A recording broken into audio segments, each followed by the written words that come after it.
What's up, everyone? Scotty White of World Combat Sports. Hopefully, everybody's doing fine today. It's a Thursday. We're almost at the weekend. Um, I just got some news. You know what I'm saying? I'm going to talk about dealing with the Wilder situation. Just give me a minute.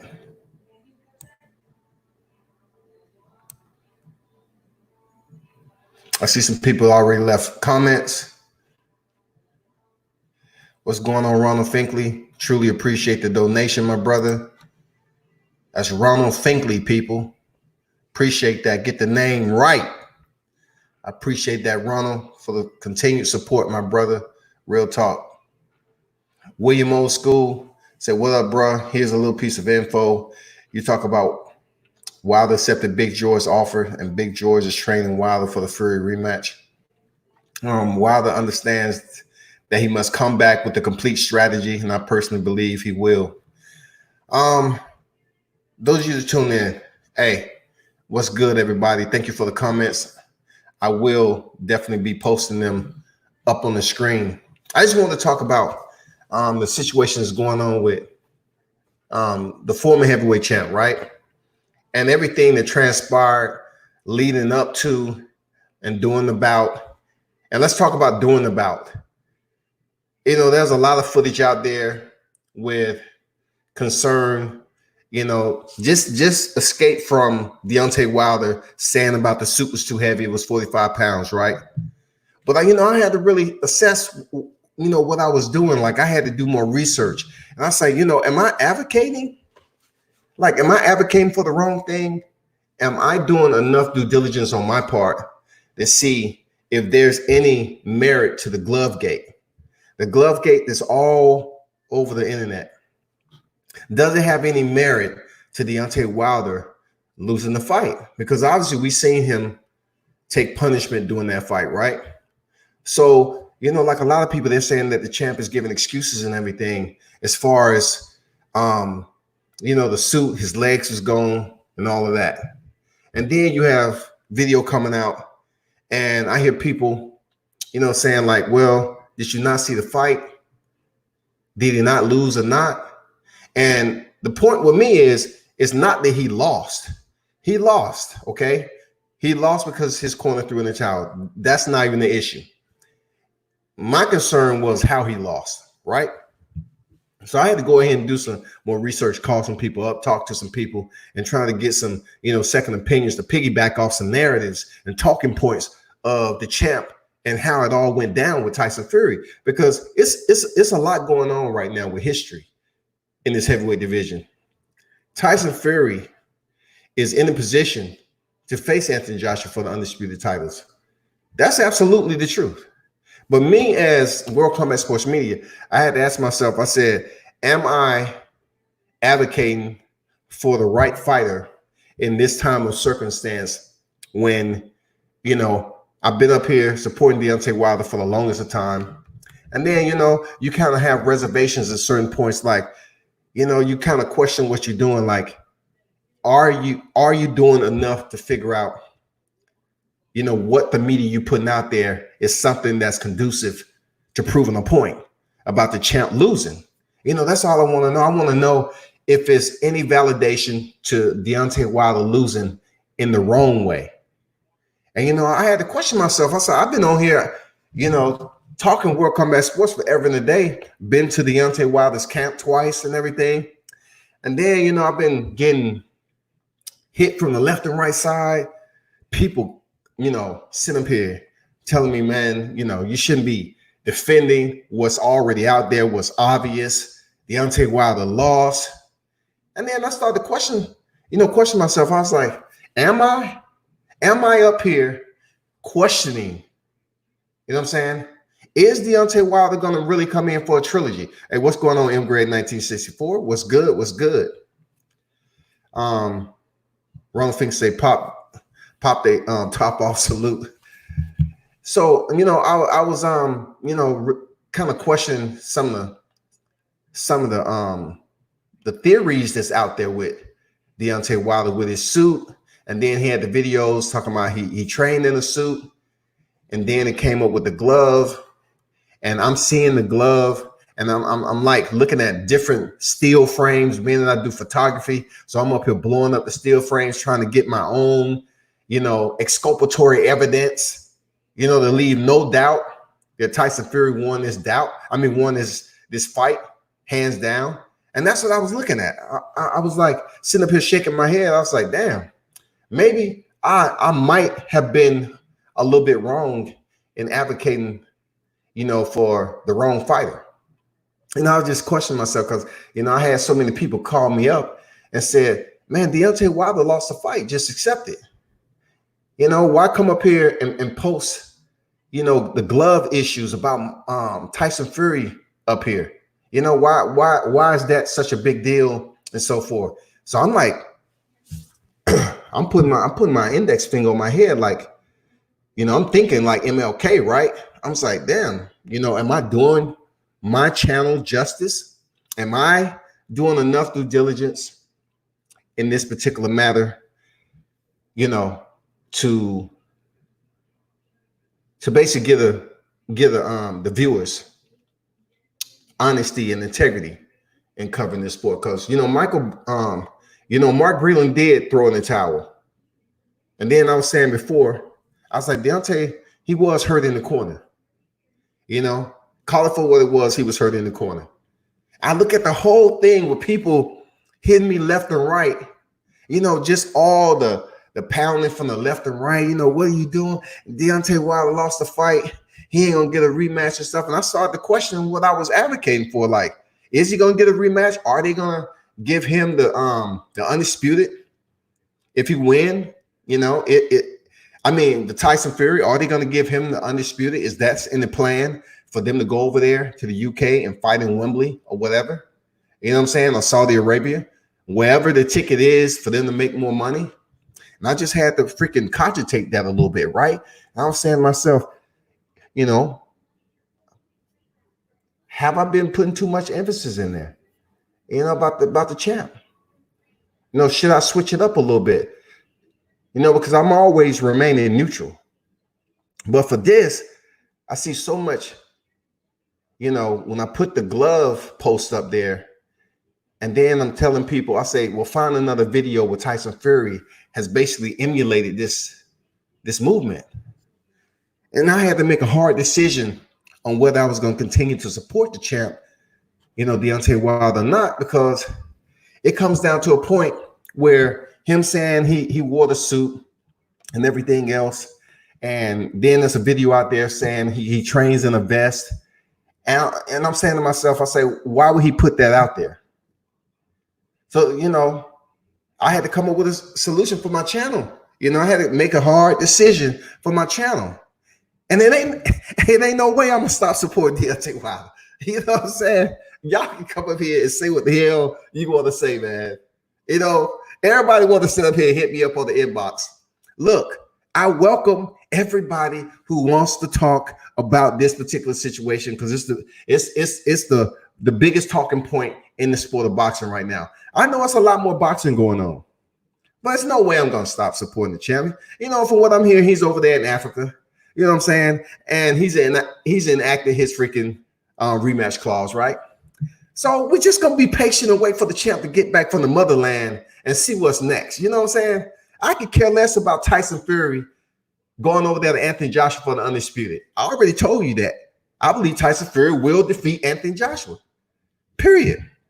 Unless there's something to this that's dealing with boxing politics, that somehow, some way, Deontay Wilder, which I don't think he will, because any man who sits up here and say he's a king, and he's been saying that before this fight, and he's been holding true to that, just because a king loses one fight in their career, it doesn't make them any less of a man or what they betray themselves to hold the position of a king. You know what I'm saying? Y'all have to come. Look, I welcome you all to come up here and give me another video that shows Tyson Fury glove being the way it is. Now, I'm not sitting up here doing forensic science. I'm just saying it looks strange. It looks weird. When does a glove go back 90 degrees? When have we seen that? You know what I'm saying? Tyson Fury's family come from a family of bare knuckle fighters. You know what I'm saying? When have you seen Deontay bleeding in the first and second round? I know it's been talked about all the time, but I'm gonna talk about it some more because the ones that's out there hating and dropping stuff in my inbox, you do have the right one that's built for the kill. You do. You do. It's all good. Because I know you all feel some type of way when I respond to you, when you're dropping all the scatology that you want to. Scatology, obscenities, vulgarity, right? That does nothing to me. All I want to do is talk about boxing. You know what I'm saying? Let's talk about what's going on right now. I don't care how many black people get on here and drop stuff in my inbox talking about, man, he lost fair and square. I didn't say he didn't. He did lose fair and square. But I'm talking about the how, the H, the O, the W, the how. How did he lose? Did he lose fair? That's what I want to know. That's what I want to know. Because I'm going to tell you like this. If Deontay Wilder comes back on this rematch and wins the title, I just want for you all to keep that same company and come back to World Combat Sports so we can talk about it. That's all. You know what I'm saying? That's all. Just come back so we can talk about it. Let me get to the dang supporters, man. I appreciate it. All of you that's tuned in. Another shout out to Ronald Finkley in the building. I appreciate it, my brother. Salute.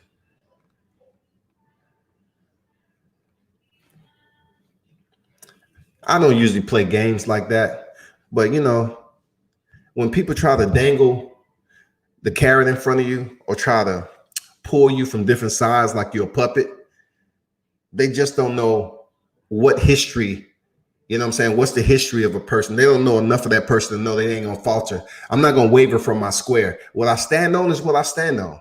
I'm not gonna be influenced by anybody. I'm gonna do my research and that's what it is. Ronald Finkley says, share it on all social media. I appreciate it, my brother. M. Gray, salute Ronald Finkley. William O say, I'm back. What's good? Where you leave and go, man? You went and got some Hennessy, some Crown Royal. What were we talking about, man? What we talking about? Some wine? William O say, so do you think Big George Foreman training Wilder? Listen, hey, shout out Chase Money. Listen, to be honest, Big George Foreman, a boxer who left the sport for almost a decade, right? And then came back and was the oldest to win the championship, the heavyweight championship, at 45 years old, right? He went in there and defeated Michael Moore. Does he have the rule of thumb? You know what I'm saying? Does he have the criteria that Deontay Wilder needs this point in his career to come back with Tyson Fury? Because I'm gonna be honest, like when I saw George Foreman fight, he wasn't known for just popping the jab out there. You know what I'm saying? George Foreman had power. Deontay has power, right? So I'm curious to know what George Foreman, his method, his format is going to be for Deontay Wilder if he chooses to train him for this next fight. Now, I'm not discarding it, but I do discard I will jettison the fact of what I'm reading out here about Floyd Mayweather. Listen. I know he made smart investments. We got it. But when it comes to Deontay Wilder and Floyd Mayweather, do you actually believe the relationship will be healthy? Look, as a man, I'm going to tell you if I was in position, right? If I was in a position and I didn't have communication with another fighter, just say we was compeers in the hurt business, right? And we have had our avenues up to the top.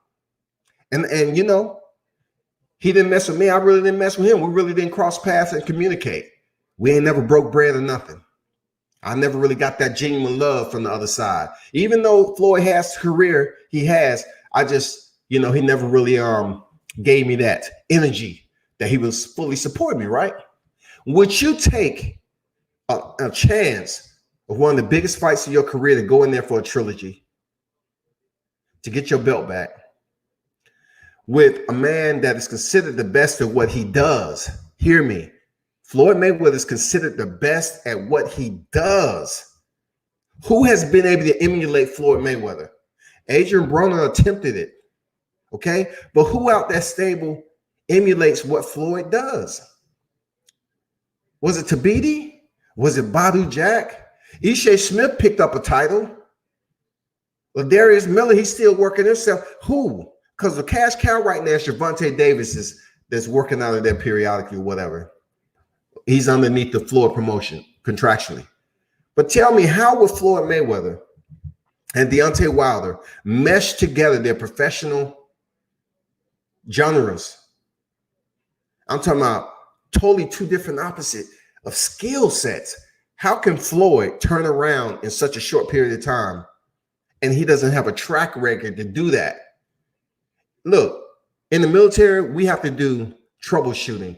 It was coming time setting up communications. When I was over in Iraq, right, we had to set up communications in a hotel that had been blasted, when they was pushing over there.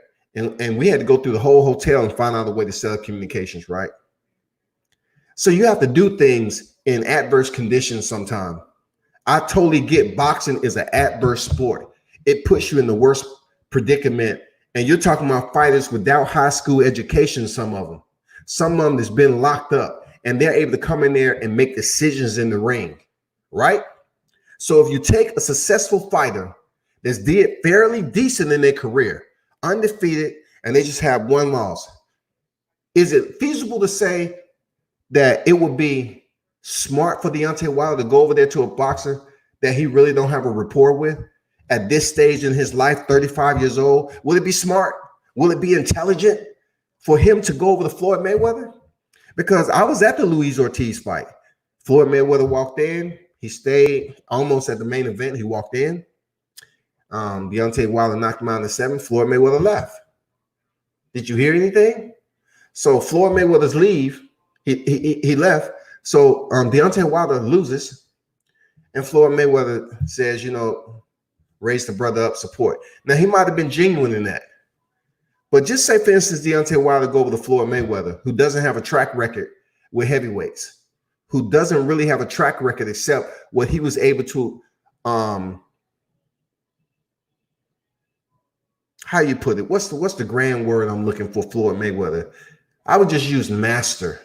He was the master of his craft. He was an absolute polymath at what he did. He was a genius at what he did in boxing, from being in the ring, defensive, and then also making the most money. He was a genius, but he doesn't have the standard operating procedure to pass that down to other fighters to do the same. You know what I'm saying? His skill set, the way he was able to be elusive and through that and throw that pull counter, however Floyd Mayweather manipulate. Has he been able to transfer that over to other boxers? And we just haven't seen that. So how is he going to do that with Deontay Wilder at this point in stage in his career? How? That's all I'm saying. Why would I go over there to a boxer just because he sent a tweet out and say he'll help the heavyweight champion? Why would I accept that? What if Deontay Wilder is in the camp and it don't work out, but yet he still has money to pay Floyd Mayweather?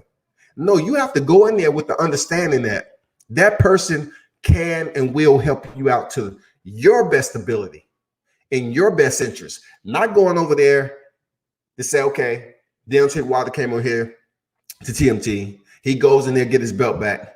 And then people get on here saying, yep, if it wasn't for Floyd, Deontay Wilder wouldn't have got his belt back. It's a lot that goes into that thought process. That's all I'm saying. It's a lot that goes into that. But William, I don't know, man. I don't know about Big George teaching him. I haven't really seen Big George training any other fighters. I just don't know. I know he made history at one point to lead the sport when he did and come back for a title hunt and knock out a younger fighter like Michael Moore. It's commendable. William say, also, did you know that Fury almost had a fight stopped for doing that same thing early in his career? Look, I'm glad you brought that up because, look, there's a lot of people out here that want to use the, see no evil, hear no evil. They don't do enough research. They just look on the layer that's easy for them to access, the top layer, and they look at it and they say, that's all I need to see. But no, you need to peel back the layer and find out, is there a history that's been remediated throughout Tyson's Fury career of cheating? And we all know that he was dropped out. You know, he dropped out the sport. And what Tyson Fury, I have an interview this up. I'm gonna let y'all look at a little portion of it. But his word says he left the sport due to mental illness. Now, I know I have some intelligent people that's listening in. If you were able to win the titles against Vladimir Klitschko, right?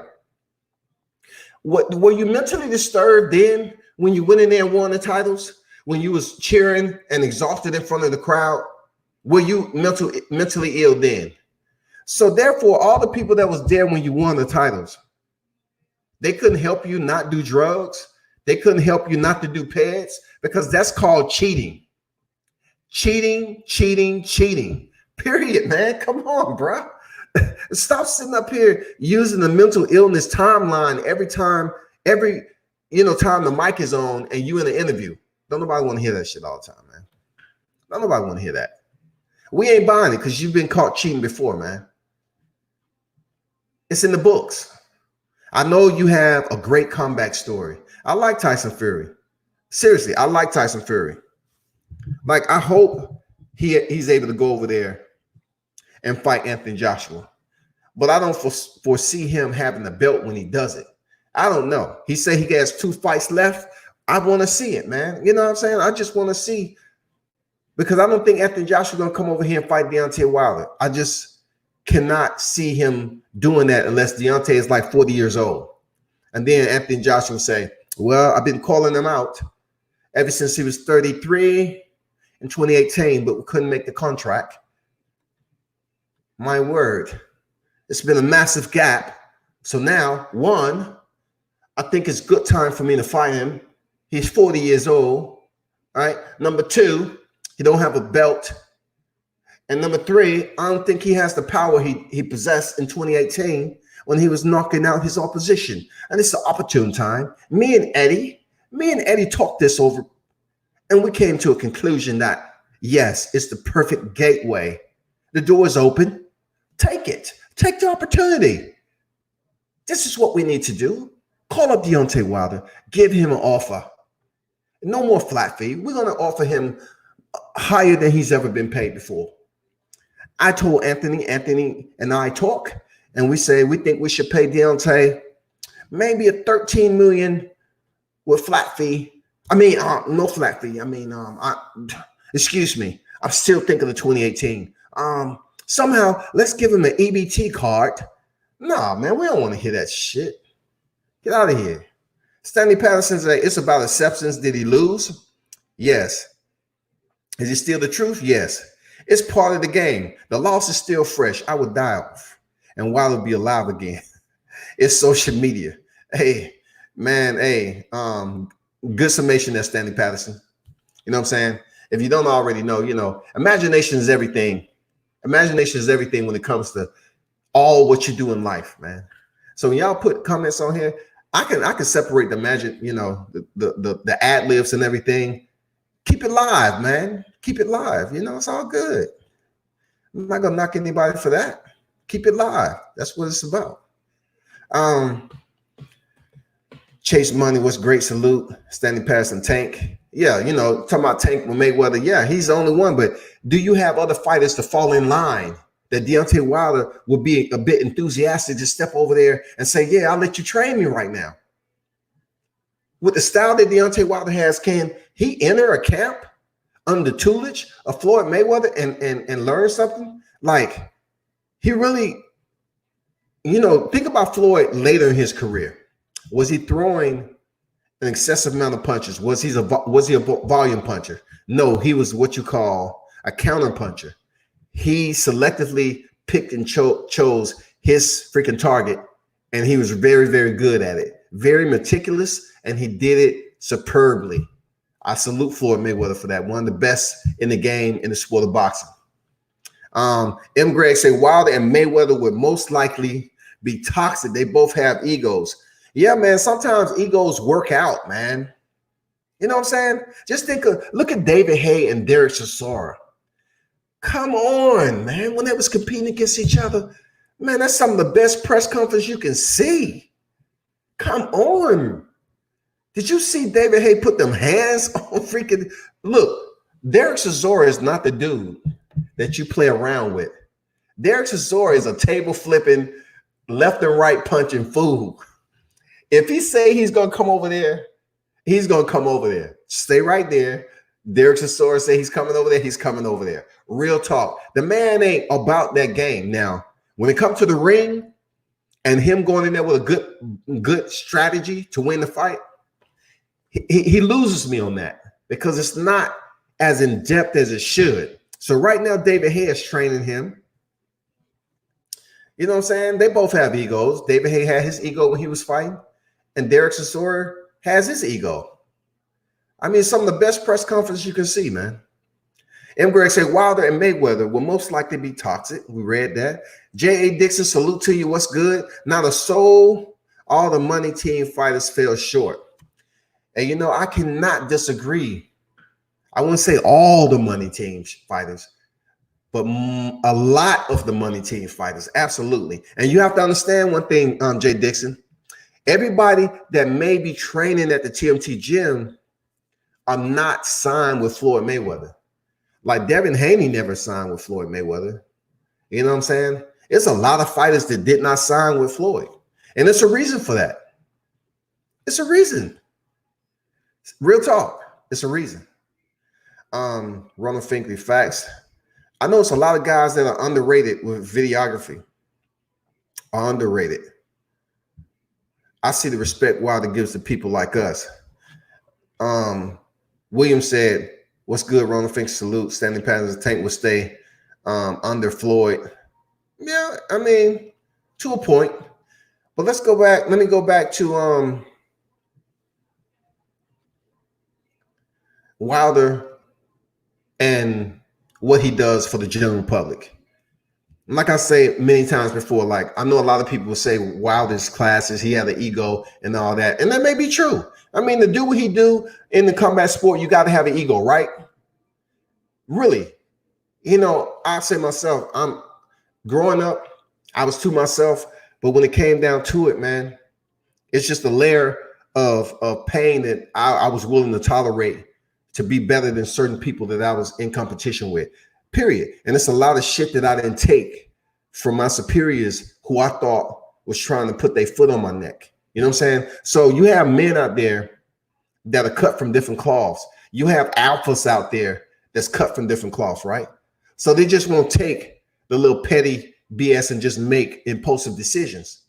So you got to look at Wilder and where he's at in his career. I've seen the man, you know, do the interviews and talk to the general public and sit up here and do things that people don't see unless you visiting these type of fight cards. Now, all the other talk that he does, I don't have nothing to do with that. If Wilder want to talk shit every day, I can care less, man. To be honest, I don't care because he's this grown ass man. He's a millionaire. He's freaking in the hurt business. He started fighting for his daughter with spina bifida. I mean, we ain't living no perfect life. You know what I'm saying? So when it comes down to him doing what he do, man. All these people that vilify him because he lost one freaking fight, but y'all glorify Mike Tyson. You know, Mike Tyson life as a fighter was just a story in its own, man. Come on. Come on, bro.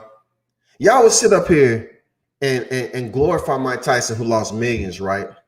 Who was fighting past his prime to pay off debtors, right? This is the baddest man on the planet at one point in time. But he was one of the most savage individuals. Mike Tyson has such a track record. Still to this day, if somebody sit up there and say something stupid with him, the old Mike come out. I don't know if you heard recently how Mike was crying, talking to Sugar Ray while they was hotboxing, right? And he said, you know, I'm empty without boxing. I'm not the man I used to be. So he basically said, I feel like a bitch. That's his words in quote, right? And I can't sit up here and say, you know, that Mike Tyson is being disingenuous. I truly believe he feels that way because Mike Tyson, he's this fighter to say, how dare these fighters step in there? They're mere mortals. I'm a god. When I get in this ring, I'm a god. That's what Mike Tyson believed in himself as a fighter, that he was that destructive. Mike Tyson had that much power, man. That's Mike Tyson. But also in his destruction in the ring, he was doing the same outside the ring. You know what I'm saying? We know what it is. So for you all to vilify Deontay Wilder, who haven't been locked up, he's making millions. The reason for the inception of his fight career was to support his daughter. That's grown man shit. You know why it's grown man shit? I'm gonna tell you why. When I look at a fighter outside of what his skill possession is, right? I look at them as a person. I'm not here to do no freaking therapy and assess a motherfucker like his psychology or anything, right? But I respect, especially, you know, when it comes to black men in households, we are always put out there as if we're not in the household. Like we get women pregnant and then we bounce on them, right? So you look at Deontay Wilder working like 3 jobs or whatever, trying to make a living to support his kids. And then he turns over to boxing to make another check. But come to find out, his innate gift, he can do a little bit more with that. So he keeps boxing, training, and going to the Olympics. And you know the story, right? Why is that not respected? Why does, you know, good bow before evil all the time? Don't nobody want to hear that. Good bows before evil all the freaking time. Just look on social media. I've seen Deontay Wilder outside of the ring, man, doing, you know, interviews and everything for the public. You know what I'm saying? He's did his just due, man. You can tell a motherfucker that's fake as hell, that's unapproachable. I can name some names of some fighters that's unapproachable. I'm serious. That's unapproachable. You can't even approach them and say, how you doing, without them walking off from you. And you know, they have their own reason for doing so. We're dealing with fighters that getting punched in the head, or not all of them want to talk to you, right? But come on, man, common courtesy, man to man, grown. Come on, man, we go on some grown man stuff. Rashid, what's good, man? Salute to you. Stanley Patterson said Tank will stay on the floor, technician. Rashid said won't be enough for Fury left to fight anyone after a while to get his revenge. Man, we're looking for that, man. You know, I just had to come on here and play around a little bit, you know, because people know I support Deontay Wilder. He's not the only fighter I support. He's not the only one I wrote an article up on. But right now in my generation, I'm talking about while I'm living on the back end of my life, right? I had the opportunity to see one of the greatest heavyweights there was existing and in the ring. That's special because if people are going to say I was around in Muhammad Ali era, the Sugar Ray Robinson eras, you know what I'm saying? Jimmy Wiles, Willie Pep, Joe Louis.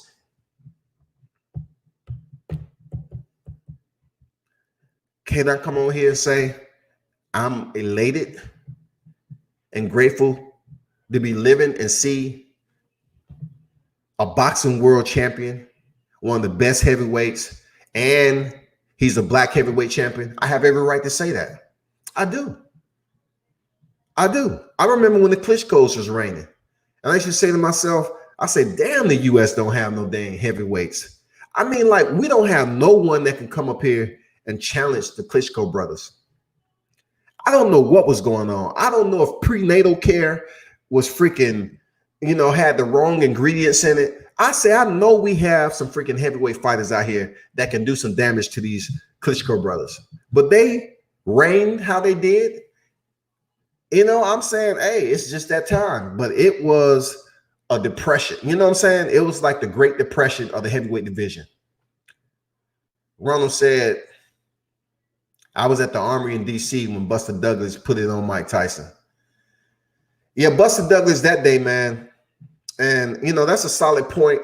It's an epoch in Mike Tyson's career, for the fact that Buster Douglas, they told Mike Tyson he didn't really have to train for Buster Douglas. He can just go in there and get it done like always. And he almost did, right? But Mike Tyson didn't really train for that fight. You know, he was heavy into certain recreational, you know, influences to his body. So when he came to that fight, he wasn't 100% Mike Tyson. He wasn't. But he was in there with a man that had lost his mother, and he had an underlying motivation to get up off that canvas. And man, I'm going to tell you like this, Ronald. Watching Buster Douglas fight that night, oh my God. Did you see Buster Douglas put it on Mike? Come on, man. That was some beautiful boxing. Did you see the range of his freaking punches? The way he was freaking, man, he was turning up on Mike Tyson. Beautiful display of boxing skills by Buster Douglas that night when he really started to get in on Mike Tyson. He really started to land those punches. It was beautiful. It was a beautiful, sweet signs in seeing Buster Douglas rise to the occasion and go at Mike Tyson. And he shocked the world. Unfortunately, he didn't do anything else after that. But you know what? He'll be forever remembered as the fighter who upset Mike Tyson. And that is one of the biggest upsets in boxing history. William said, I'm the only person I know that picked Buster to beat Mike Tyson. I knew that Buster's mom was in bad shape, and I heard that the man said he was fighting for his mother. Exactly. Ronald said, that's good assessment, William. Rashid said, the baddest man on the planet is now the maddest man on the planet. He's going to unleash the bronze bomber as we've never seen before. And you know, a lot of us can't wait for that to happen, but you have a lot that isn't, you know, interested in seeing him. He's over there in Africa, man. Y'all better pay attention. He's over there in the motherland. I don't know what he's doing. I don't know his itinerary, but he went back. He went over to Africa. So I'm not sure when he's going to get back in fight camp. But I'm curious to know who he seen over there. You know, what was the itinerary like? Who did he speak to?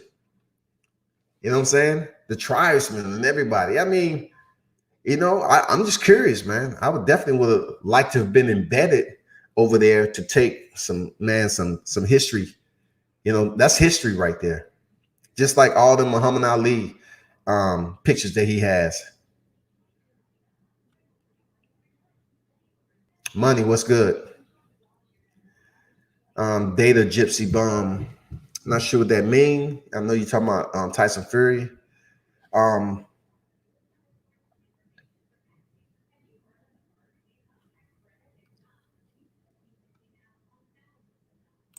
trying to put some of the comments up here.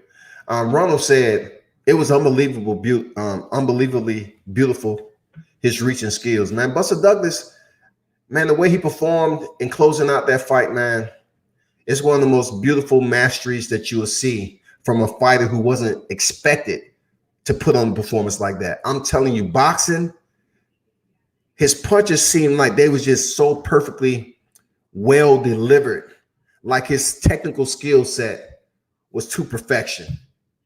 Like you couldn't tell me Buster Douglas was this lazy dude that wasn't going to give any type of fight to Mike Tyson. He was just going to go in there and lay down, and Mike Tyson was going about his career.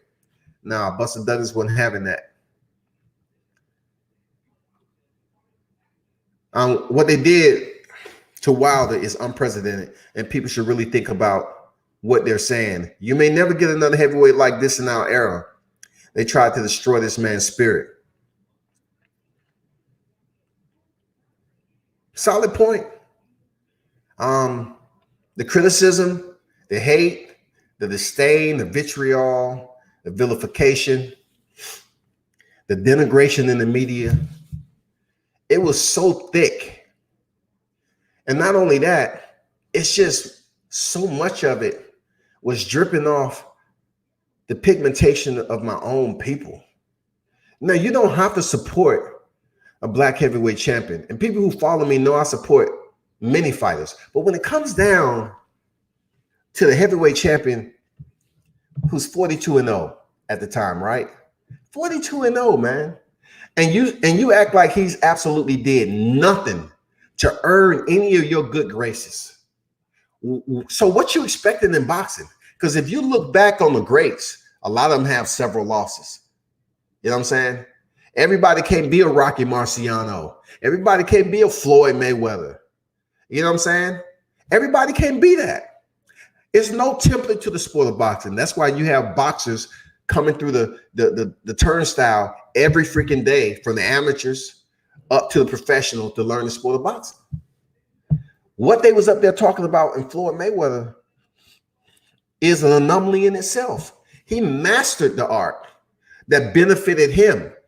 Now, in my opinion, mastery is, can you teach somebody else to do it? Are you able to teach somebody like Roy Jones Jr.? I asked him in the press conference one time. I said, Roy, do you think it's going to be difficult for you to train this fighter, being that you have a skill that's pretty much unteachable? And of course, Roy said, no, my skill isn't unteachable. Pretty much what he was saying is, it takes remediation to do what I do. Because we all know Roy Jones had an elite skill level that he was blessed with. Come on, man. Some of the counters, the quickness, the speed, man, come on. It was just amazing to watch. But when it comes to Deontay Wilder, he's the same way. Very awkward, wild, Alabama strong. And in this particular era, he was one of the great heavyweight. I respect that. I respect that. When I roll up on a lot of these fighters that's out there, like, say, for instance, Teofimo Lopez, good guy. Him and his family, I don't care what nobody say about his dad, good freaking people. Good freaking people. Teofimo Lopez is a good dude. Very approachable, will give you an interview, will talk to you. Man, I'm telling you, one of the best approachable dudes out there. Then you go over to a person like Terrence Crawford, right? I may respect Terrence Crawford differently than what other people. Terrence Crawford not talking to the media, I'm saying to myself, I'd probably be the same way. If they was, because I was that way going up to the military. I was to myself. I wasn't standoffish, but I was just to myself for my own reason. I just feel like it's easy for me to manage a smaller circle than have a whole lot of friends around me that's trying to stab you in the back. But anyway, you see Terrence Crawford always putting his family out there, kids in the sport, supporting it. You got to respect what the man is doing outside the ropes before you basically excoriate him inside the ropes. You can't say he's a 3-division champion, he ain't did shit, and then you dog him, but yet he's always posting pics of his fam. Man, you got to respect that shit, man. You got to respect that Wilder started boxing to support his family. You got to understand that this man made it to the elite status with day one people that's been around him. You got to respect that. If I was in his position, and just like Errol Spence didn't do too many interviews at the last fight with Wilder and Fury, right? Because he felt like the media had pretty much turned him over and was just cooking him when he had his accident, right? So you look at Deontay Wilder, as much criticism as he's got losing to Tyson Fury, you have to think to yourself, if you was in that position and coming back, would you actually give media a chance? I would basically only give certain media an opportunity, because so many people have dogged that man, and that man has kids out there. You don't see him much, but he has kids out there. You know what I'm saying? If Tyson Fury can sit up here and use mental illness as a freaking storyline all the time, why people are sitting up here making it extremely personal with Deontay Wilder when he started boxing for his disabled daughter that has, spinal bifida? Is that not a reason to glorify and praise? You know what I'm saying? Is that not a reason to praise that man? Get out of here, man. Y'all doing too much, man. DBMA said because of his strong beliefs, and they did not like him for that. Look, you stand for something to fall for anything. I'll be honest. What I believe in life, I don't give a damn if a second person is there to vouch for me, because I just never been the type of person to try to get people, I ask questions. Like I always said this, I'm more gravitated to individuals I can learn something from. And if I'm learning something from them, I tell them, I say, I learned something. That's some good shit. Okay. But I just don't need a whole group of people trying to validate my existence in life. You know, you have a whole lot of people around you. Some people need that company. They take it as a freaking social blanket. And they need so many people around them all the time to exist. They can't even go out to a club without calling up 4 or 5 people. And out of them 5 people, 3 of them may not have money to get into the club. But since that person need them around them, they say, oh man, don't worry about it. It's only 10 ahead. I got you. That's 30. I got you. Not me. I see you at the club. You know what I'm saying? Unless we true, unless we cool. I'm not calling up 5 people and 3 of them don't have money to get in. And I'm saying, oh, yeah, let's go. Nah. Some people need a lot of individuals around them to keep them warm, to keep them understanding that they mean something in life. And then you have others that's able to get the same intensity with a very small circle. I mean, that's just life. Seriously, that's just life, man. Ronald Finkley said Frank Sanchez 14-0, 11 KOs versus Joey DeWeco on 20-7. And Joey DeWeco is that fighter that allegedly dropped Joshua when he was training for the Andy Ruiz, when he was in camp for the Andy Ruiz fight. That should be interesting. Joey DeWeco, man, you know, he's vouched out here in the gyms. But he might just be an in-gym type of dude. Just like David Price. You know what I'm saying? 10 rounds for the vacant WBC Continental America's heavyweight title. All right, that's what's up. That's cool. That's cool. Ronald Finkley, thanks for the donation, my brother. He said, I truly believe this will get investigated. You know, the word is out there. It's floating around that, you know, it's boxing. And the magnitude of that fight, we're hoping that they do an investigation if it's warranted. If it's warranted. And look, you can't say that you got the new iPhone and you got the new Droid or whatever, right? Knowing that everywhere we go, somebody's out there lensing the moment. Someone's out there that has their camera going, right? So if you have all these still frames that's out there, all I'm saying is to my media compeers, if you're gonna shoot down this the notion of all the video that's out there, well, you need a little bit more than your voice to do so, because I'm trying to find out where's there another video to basically go through that same motion. Excuse me. Where's another video to show his glove flexing back like that? Forget the still like with his hand, right? Show me another video. I just want to see the video. I put up there the fight he had against Derek Chisora. His glove wasn't flopping back like that. His glove wasn't doing that shit. But I can guarantee you, and I'll stand on my square integrity, both of his fights with Deontay Wilder, his gloves was doing the same thing. They was flapping backwards. Is that a trend in boxing for those mainstreamers and purists that follow the sport? Is that what we see in boxing? No, hell no. I don't give a damn you got 10-ounce gloves on. No. That's not normal, man. And that is not a normality that we go through when we're watching the sport of boxing, or people who contend in the sport of boxing has sit up there and say, man, I like how my glove flap back and forth. These are nice ones. Yeah. No, that just don't happen. Ronald Finkley said, Saturday Night Boxing. William say, I don't really think George is capable to show Wilder anything. Now, seeing Richardson or somebody like Ronnie Shields or David Jackson would be my pick to train Deontay. Man, good names. Very good names. Very good names. Especially not seeing Richardson. Especially not seeing. You know what I'm saying? William say, Ronald Finkley, bro, I kind of like the guy who trains Errol Spence. He would be a good fight, a good fit.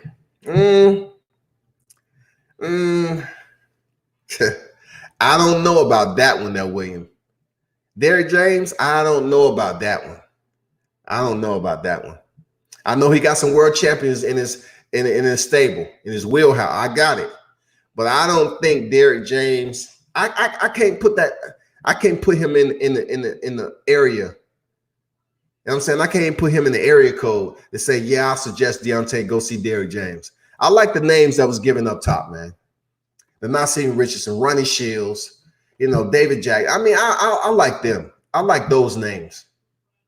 Somebody that's sound and they have the history of boxers to prove it. Now, once again, I said Derrick James, he has Errol Spence, he has freaking Jermell Charlo. I get it.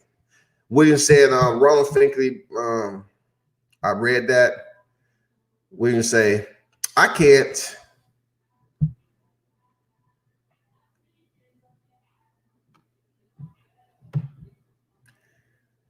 I don't know why they took that off. I think because it had Negron up there or whatever. Ronald said, Robert Alfonso, 19-0, 9 KOs versus Carlos Negron, 20-3, 10 rounds. Where's that? Where's that fight out of? Where are they fighting out of there, Ronald? Where them fighters fighting out of? William say, I didn't think about that because I've seen Richard and Wilder get along, and he definitely knows about cheaters. Yeah, exactly. He knows about catching Antonio Margarita. Of course. Of course. They probably talk to that every gym he go to. They say, hey, man, let me hear about what went on, in the time when you caught Antonio Margarita trying to load up his gloves and potentially go in there and give Sugar Shane a beating like he did Miguel Cotto. What was going on? How did you pick that out? How was your radar, telling you that, no, something ain't right? William say, Ron say, all good, William. Okay, cool. But I want to kind of change lanes a bit, right? I want to talk about two different lists, y'all. I want to talk about two different pound-for-pound lists. Andre Ward came out with a pound-for-pound list, y'all. And, of course, I went over the Ring Magazine list, yesterday or 2 days ago? I'm not sure when I did it. I want to get your take on it. I want to get some quality input on what you think of Andre Ward, SOG, former light heavyweight champion. You know what I'm saying? Respect it. I mean, people want to put him at the top of whatever his list, whatever. But it's all about the freaking pound-for-pound list he put out today. So, doing what I do, I'm going to give you a side-by-side comparison. I really want you to give me your feedback, all right? Number one for Andre Ward, atop his pound-for-pound list, is Terrence Crawford. Terrence Crawford, y'all. Now, Terrence Crawford at the top of Andre Ward's pound-for-pound list can mean many things. Andre Ward can actually see the true raw talent that Terrence Bud Crawford has, being a switch hitter, knowing how to box the fundamentals superbly, phenomenally, right? And what he's been able to do in the sport of boxing. 3-division champion, former undisputed. You can't deny that man that. But in the Ring Magazine, they have Terrence Crawford sitting at number 4, y'all. Number 4. Andre Ward has him at number 1. Ring Magazine had him at number 4. Let's move on to number 2. And if that fighter is standing in the same place in both pound-for-pound lists, I just call them placeholders, okay? So number 2, we rolling up on a placeholder. And that placeholder is Vasily Lomachenko. Vasily Lomachenko is second on Andre Ward's pound-for-pound list. And also Ring Magazine, they have Vasily Lomachenko number 2. Moving on to number 3. Number 3 is Canelo Alvarez for Andre Ward. Canelo Alvarez comes in number 3 for Andre Ward's pound-for-pound list. Ring Magazine has Canelo number 1. 53-1. The only person he lost to is Floyd Mayweather back in 2013, y'all. Look, did y'all even know that was a majority decision? One judge, CJ Cross, had it 114-114. You know what I'm saying? Or they tried to rob Floyd Mayweather 114-114, y'all. The judge was CJ Cross. That's real talk. Number 4 on Andre Ward's pound-for-pound list. Tell me if you agree with this. Number 4, Tyson Fury. Tyson Fury. Look, I understand, Tyson Fury just did an interview with The Morning, all right? And he was in there basically putting it out that, he gave a pretty thorough interview, man. You know what I'm saying? Like I said, I'm cool with Tyson Fury interviewing and all that, but as a person and the grime of the sport and the accusations held against him, I do think he's very dirty player in the sport. But anyway, Andre Ward has him at number 4. Tyson Fury said on there, once he asked, he said, well, if you go over there and fight Joshua, that would be for all the belts. And Tyson Fury said, I'm already undisputed. Right? And his claim to fame is that he never lost his belts to begin with. He left the sport due to mental illness, right? Then he says, right now, as the WBC and the lineal, I've held everything. So I'm undisputed. And we all know boxing doesn't really work like that, because when he vacated the belts and they began to strip him of the IBF, basically, what does that say for you? What is undisputed considered to hold all the belts at one time, right? Is undisputed, does it have like a leave of absence or whatever the case may be? I know they want to say, the WBC ring title and all this other stuff. But Tyson Fury left without defending any of his belts. But I'm not getting into that right now. Number 4 on Andre Ward's list was Tyson Fury. And like I said on the Ring Magazine, number 4 was Terrence Crawford. Everybody got that? Number 5, placeholder. Number 5 is Alexander Usyk. Alexander Usyk, my fault. I'm cross-threading other fighters. Alexander Usyk, right?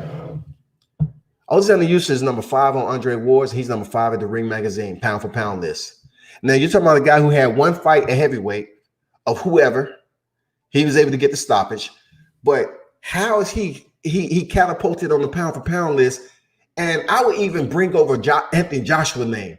Anthony Joshua held the unified titles, and he still wasn't on the freaking pound for pound, even though all the people was glorifying him when it came to him and Deontay Wilder. But he was never on the pound for pound list as we know it. Then he gets the titles back, 2-time unified champion. Still ain't on the pound for pound list. But the placeholder, number 5, Alexander Usyk. Number 5, ringside. Now it gets a little funny at number 6. At number 6 is Naoya Inoue, all right? Monster, 19-0. Bantamweight, unified champion. You want to know what he is over the Ring Magazine? Naoya Inoue is number 3 on the Ring Magazine pound for pound. On Andre Ward's pound for pound, he's number 6. He's number 6, y'all. Ugh. You know what I'm saying? You gotta think to yourself. Ugh. Okay. Moving on. Number 7 on Andre Ward's pound for pound list is the one and only Errol Spence Jr. Errol Spence on the Ring Magazine is number 6. But on Andre Ward's pound for pound list, Errol Spence is number 7. Let's go to number 8. Number 8 is a placeholder. The remaining 3 are placeholders. They're placeholders. Did I tell you who was number 7 on the Ring Magazine? Number 7 on Andre Ward's is Errol Spence, but number 7 over at the Ring is Gennady Golovkin. What the? Gennady Golovkin is still in the top 10 of the Ring Magazine. He's the IBF over there, the IBF middleweight champion, and the IBO. Gennady Golovkin holds the 7th slot. Moving on, number 8, placeholders, like I said, Juan Estrada. Andre Ward has Juan Estrada number 8, and on the Ring Magazine, he's number 8. Number 9, 15-0 undefeated with 15 knockouts is Arthur Beterbiev. Very exciting fighter, man. Keep your eye out for Arthur Beterbiev, man. Very exciting fighter. I want to see him, keep it up, fight some solid competition. And I look forward to seeing him back in the ring, man. Dude can bang. And number 9 over there at Ring Magazine is Arthur Beterbiev, placeholder. Placeholder, both. 8 is Juan Estrada. 8 is Juan Estrada of Ring Magazine. 9 is freaking Arthur Beterbiev. Same placeholder over there, Ring Magazine. Number 10, bringing up number 10 is Manny Pacquiao. 62-7, Manny Pacquiao, y'all. 8th division champion, Manny freaking Pacquiao. Winning results, what's good? Young Pharaoh just showed.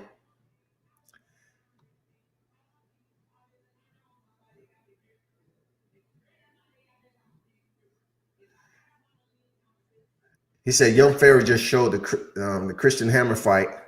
Yeah, I know where you're going with this. Yeah, good point. I seen that video. The fight he tested positive for just showed the ref in that fight catching him trying to loosen his gloves with the left hand. Man, I'm telling you, the video is out there. It just look what's making this a non-topic to a lot of individuals is that it's Deontay Wilder that's involved. They saw Deontay Wilder's corner throw in the towel, and guess what? Even Miguel Cotto has faced adversity, but yet they wasn't able to determine if Antonio Margarita had loaded gloves or not. You know what I'm saying? Finishing up my Andre Ward pound for pound list, there you have it. Number 1, he had Terrence Crawford. 2, Vasily Lomachenko. 3, Canelo Alvarez. 4, Tyson Fury. 5, Alexander Usyk. 6, Naoya Inoue. 7, Errol Spence. 8, Juan Estrada. 9, Arthur Beterbiev. 10, Manny Pacquiao. For the Ring Magazine pound for pound, number 1, Canelo Alvarez. 2, Vasily Lomachenko. 3, Naoya Inoue. 4, Terrence Crawford. 5, Alexander Usyk. 6, Errol Spence. 7, Gennady Golovkin. 8, Juan Estrada. 9, Arthur Beterbiev. And 10, Manny Pacquiao.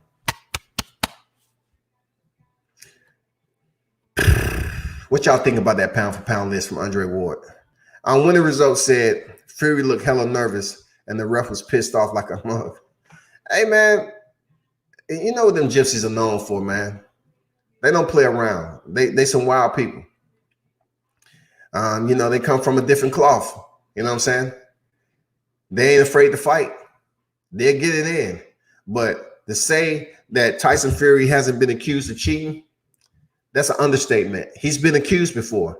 But listen, they're so eager to get Deontay Wilder out of the spotlight that they're going to ignore every wrong that Tyson Fury is doing just because of the magnitude of the fight and what he was able to accomplish. Now, if by chance Tyson Fury gets stripped of the title, those same individuals, I do want you to be close to the freaking computer so, you can hear what I have to say. If he's stripped of the title, if they do an investigation, I really want your company. I want to hear what you have to say in response to the commission doing an investigation. Because I'm pretty sure they're looking at that video. They're looking to see if Tyson Fury cheated on February 22nd. Ronald Finkley said, it's sickening how Andre Ward got unnoticed. I mean, Andre Ward was one of those guys who wasn't overly boisterous. His charisma. He wasn't in that showboating. And plus, Andre Ward is one of those guys who stuck to the class act type. That's what Andre Ward. You're talking about a gold medal Olympian. That's Andre Ward. You see him, he reminds you of that studious college kid that's basically doing everything right. Andre Ward is getting the respect he has because he's pretty much lived a clean, tight ship. You know what I'm saying? He kept his character, polished.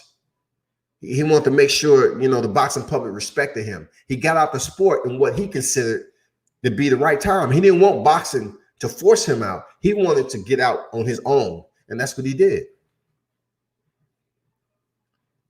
I know a lot of people are going to be mad that he has Terrence Crawford number 1 and Canelo Alvarez number 3. And how Tyson Fury number 4, I have no idea, man. I have no idea.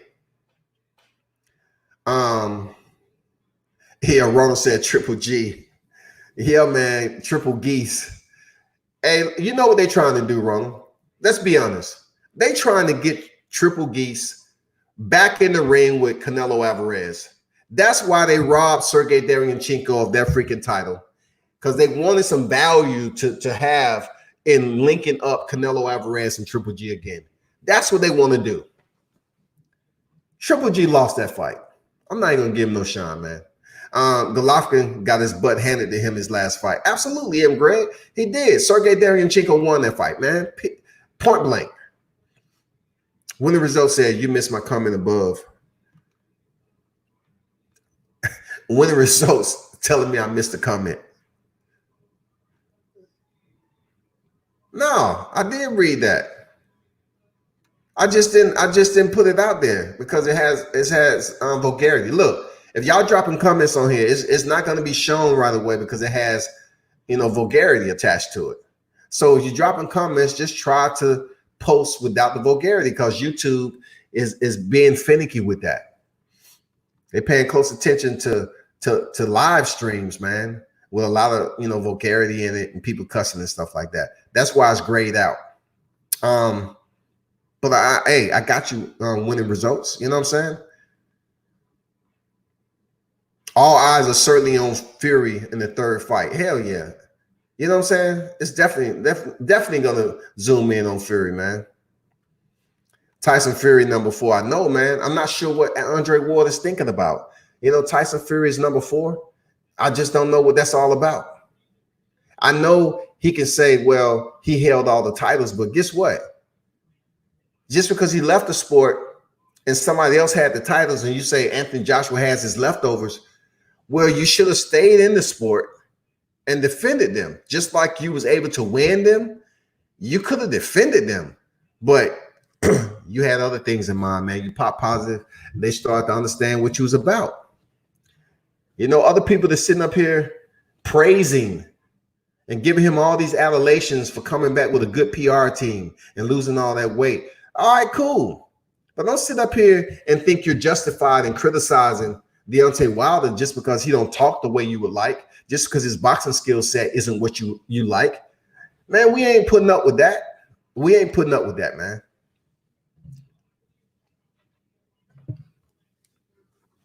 I want a man to stay on his knees and beg for forgiveness for no damn reason. When a man's standing up tall with his chest out, y'all want to act like that's a problem. Andre Ward was a really good fighter. I'm going to say, how in the hell he number 4? Wilder is a bum. I'm lost. I put most 154 fighters as better pound for pound fighters. I mean, from welterweight to junior middle, dabble in the 168 class. It gets very technical. Be honest, it gets very technical. And then, of course, you go in the light heavyweight division, skip cruiserweight up to freaking heavyweight. And speaking of that, Sergey Kovalev is due to fight Sullivan Barrera. And Sullivan Barrera, Cuban fighter, man. Sergey Kovalev, last fight, we all know he went out with Canelo Alvarez. But Sergey Kovalev is moving up from light heavy to cruiser. And he's fighting the Cuban fighter who defected. You know what I'm saying? Sullivan Barrera, that's who he's fighting next. I think that fight is in April.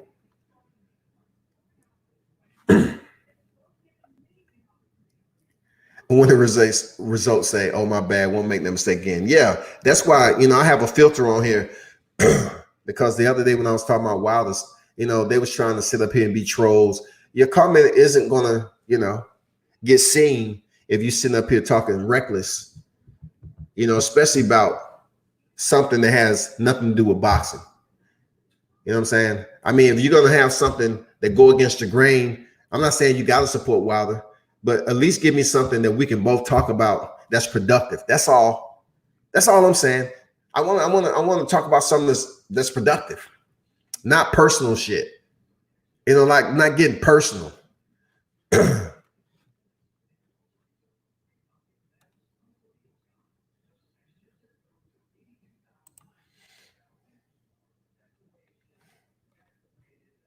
I'm looking through some of these Facebook comments. But yeah, I really wanted to go through that pound for pound list and also talk about the Deontay Wilder. I know a lot of you all was like in the beginning. I just felt it was need to come over here and have some freaking, some entertainment a bit, lighten the moment. because I see so many people dogging out the champ, man. You don't even give that man any warrior credit. Like, you don't give him warrior spirit credit. Like, he can go ahead and knock out. All you get is, oh yeah, all he got is a right hand. Now he went in there and lost, man. I didn't say he didn't, but damn, you just get in here and act like the man can't fight, period. You know what I'm saying? You can imagine what he could do without gloves on, with what he was blessed with. 1 minute, he's the heaviest puncher. He's the hardest hitting puncher in boxing. And then on the other side, he's the most deprived boxer fundamentally. He doesn't have anything. So then the third is when he loses, you want to come up with all these titles to give him. One thing Deontay Wilder isn't is a bum. He isn't a bum. Because those same people calling him a bum would get their ass knocked out in the ring if they was to go in there and spar him. You can't say, look, you can't put him in the top 3 heavyweights, right? Of the world. You can't put him in the top 3 heavyweights of the world. And then you get on social media, hyped up off an energy drink, Red Bull, Monster, whatever, talking all this shit about the champ, right? But you won't go spar him. If he say, hey, come on here and spar, like Charlie Zenoff, right?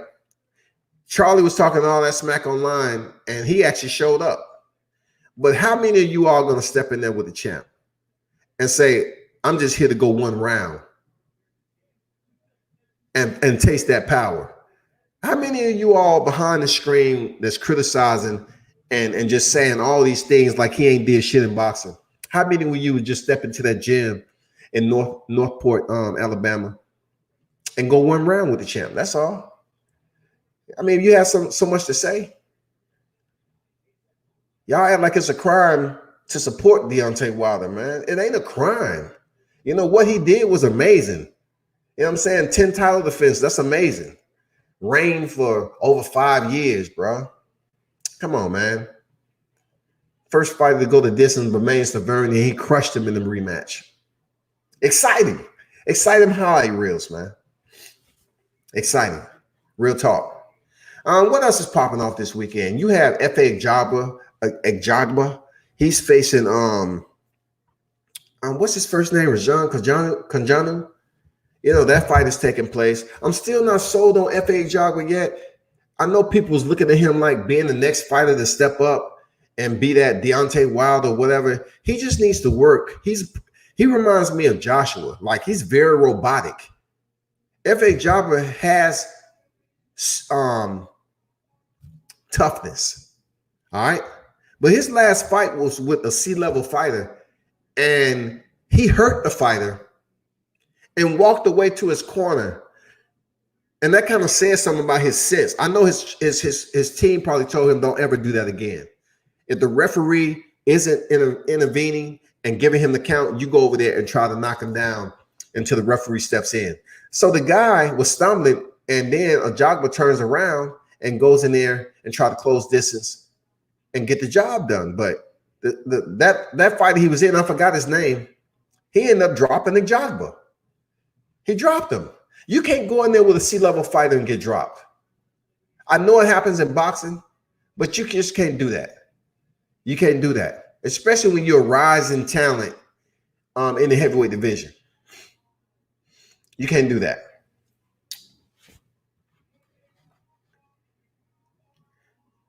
I want to put this out there. Check this out. I'm gonna put this on.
always got to be camp was wrong. It was the trainer's fault. It was the suit. It was me toe. It was always something a problem. Yeah.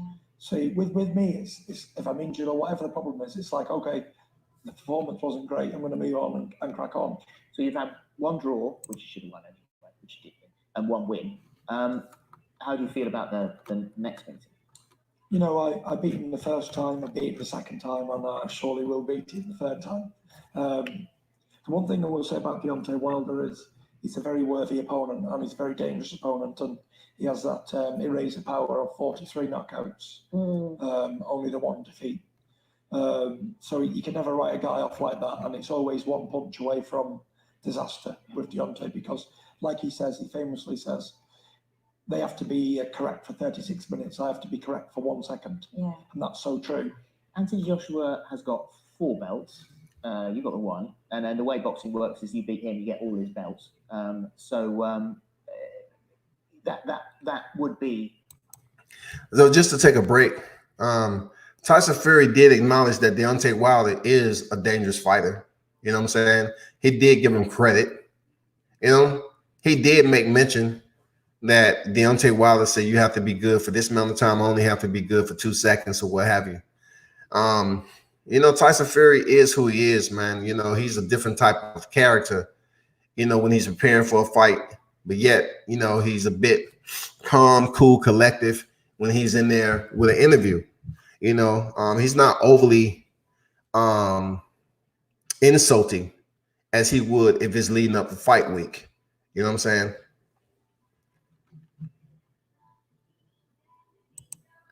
That would be the fight of your life. I mean, you would be the undisputed heavyweight champion. I've already been the undisputed heavyweight champion. Well, when I beat Klitschko, I had all the belts. Yeah. So as far as I'm concerned, Anthony Joshua's only got my leftovers, because I never lost them belts. Yeah. I had to vacate them for mental health problems to focus on my. They're yours. Yeah, they're my belts. Yeah, it's just until a man's defeated in a boxing ring, how can you claim to be the champion when you have to beat the champion? I beat the dominant heavyweight of our era. 26 title defenses. I went to Germany to do it. Then I've been an opponent again. I went to America and beat the guy that nobody wanted to fight. Yeah. And then you know, I'll come back and I'll have 2 more fights, and hopefully we'll sail into the sunset. Right. And then that'll be it. But it just so he keeps saying two fights. What are those 2 fights going to be? We're unsure what those 2 fights are going to be honest. You know what I'm saying? We just don't know, because just say, for instance, you know, he's going to say coming up soon. Let me go back to what's very important in this clip. The kids, I know that to begin with, Paris, you didn't want the kids watching the fights, but then obviously their friends are watching them, and it's their dad, so they do see it more now. How do they feel watching it? Is it quite hard for them? How long does a piece of string? I'm undefeated in 31 professional fights. 3 times a year. That's a quarter of the year, isn't it? Well, give me a minute. Getting up early in the morning for the school runs and the crap. Being a dad at home or an athlete abroad. But when will it be enough, do you think? I mean, you've obviously got the 3rd fight that's contractually Listen to this. Going to happen. Yeah. I know that there's been talk about, you know, fighting Anthony Joshua, hopefully at some point. Will that be it then? Is that the end goal? Yes, I've got 2 more fights left. And then we're going to really think about what we're going to do from there. Yeah, because you know, how long does a piece of string? I'm undefeated in 31 professional fights. Yeah. This is my 12th year as a professional. So yeah, it's you what want him I want. I want him home. It's a long time. When you go away for 8 weeks, if you do that 2 or 3 times a year, that's this 3rd fight, then you can't walk away. You couldn't. No, because I'll be in breach of contract. Yeah. You heard what he just said? For those of you that's tuned in, did you hear what Tyson Fury just said? Let me replay that. Contractually obliged to do it. Now then, for those of you that's you know, contractually obliged to do it. Now then, so Deontay activated this 3rd fight, then you can't walk away. You couldn't. No, because I'll be in breach of contract. Yeah. I'll be in breach of contract. So Tyson Fury said he would be in breach of contract. Breach of contract. So in the contract, therefore, there is an inclusion in there that Deontay Wilder is set to basically go in for that rematch. It's in the contract. Tyson Fury just reiterated the fact that he'd be in breach of contract. So he just can't go over there and face Anthony Joshua and lead Deontay Wilder on the school bus. It just doesn't work that way. It doesn't. When the results say he's a cheater, bare knuckles in the fight, rabbit punches, he vacated because he failed the drug test. Ronald, appreciated you going live. World Combat Sports, new media, boxing is real. I appreciate the support always, Ronald Finkley. Always, my brother. Thanks for the donation. It will be absolutely graciously appreciated. I'm thankful. Look forward to the next one for sure. Rashid said, what was most suspicious was the abnormally large swelling on Wilder's back of his head. And I saw you've been putting posts out there, Rashid, of that. It's good you mentioned it. Wilder's head and left side of his face. Wilder has never lumped up like that. His lips was also abnormally damaged. And you know, I saw you put the post out there, and that's true, man. You know, looking at the picture and talking to some people in this camp, you know, Wilder has several knots on his head for whatever the impact was. I don't know. I can't tell you what it was, but obviously it was something that was hard enough to put knots on the man's head. And he's been in some fights, right? But in the second round, a big lip, a big fat lip, you know, knots on the head. I mean, something had to be going on with that. Let me get the Parm. He said, "What's up, brother?" So once Wilder loses, Parm, I think is residing over the UK. I know he's a UK advocate. I'm not you know, if I like a UK fighter, I like a UK fighter. But I can see where this comment is going. So let me give him the credit of reading it out. What up, brother? So once Wilder loses to Fury, and so once Wilder loses to Fury, which is negative prognostication, right? You don't know that's going to happen. That's just an opinion. You know what I'm saying? That's just a suggestive opinion. We don't know if he's going to lose to Fury. And then Wilder does decide to finally fight outside the U.S. $15 million purse. We don't know how much the purse is going to be. No one knows that. I know a lot of people in the UK love boasting Joshua up on how much money he makes and how they were saying that he's selling out Wembley. Are you talking to a person who does my research, man? You know, Joshua only sold out Wembley with Vladimir Klitschko. He's selling out the smaller arenas, but he's not selling out the big one. Let me go on. Outside of the U.S. for $15 million. I can really care less what Deontay Wilder makes. That's not my concern. I do not care about grown man money unless I'm getting some of it, unless I'm a part of the team and I'm getting some of it. $15 million purse is not enough. Where else would he get that type of money? I don't know. It's up to Deontay Wilder, JD's, Shelly Finkel, and everybody else that's in the circle to get Deontay Wilder paid for his worth, his value. When it comes to boxing, didn't Anthony Joshua go in there with Ruiz and he got paid pretty healthy though, right? But he was still on his knees and all fours when he got knocked down, right?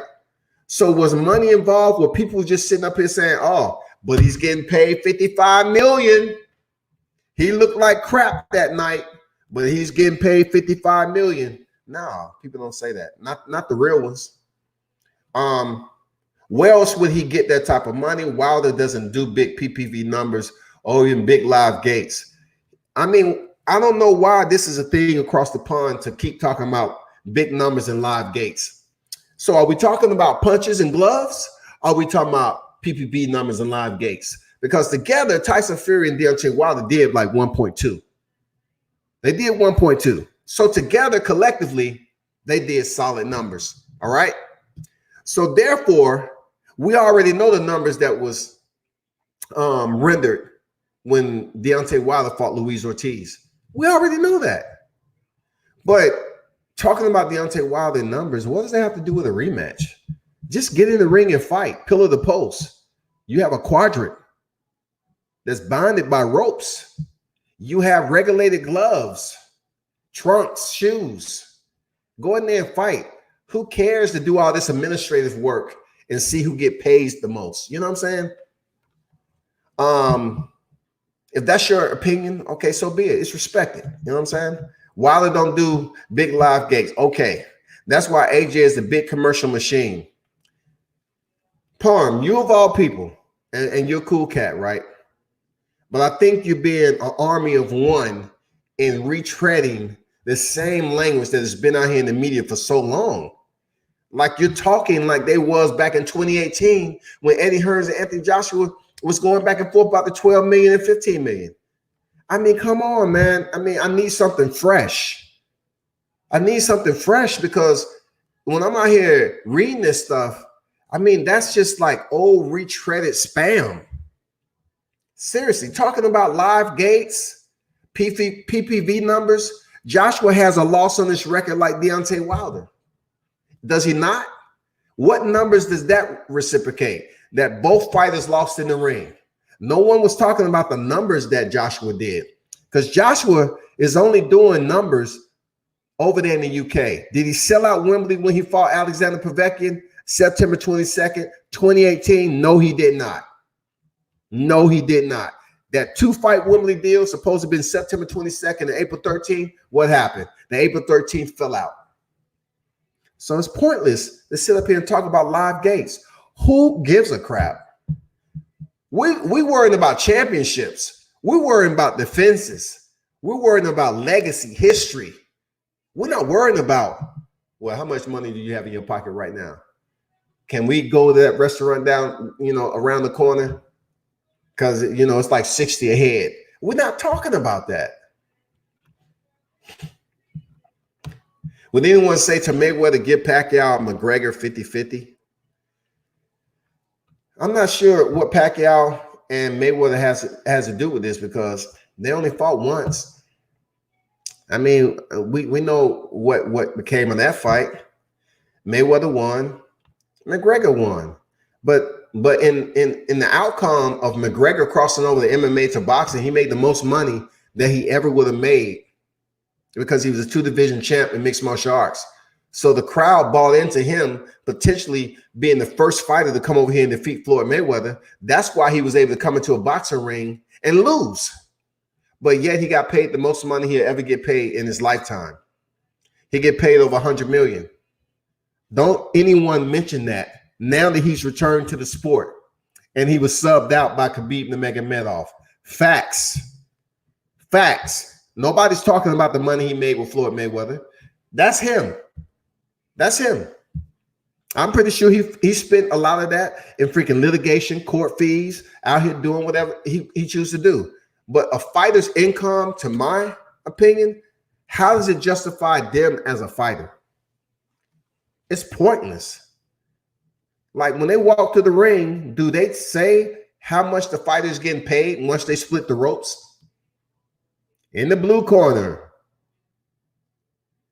standing at 42 victories and 0 defeats with 41 knockouts, and a paycheck of $28+ million from Tuscaloosa, Alabama, Deontay the Bronze Bomber Wilder. No, that's not the way it goes, man.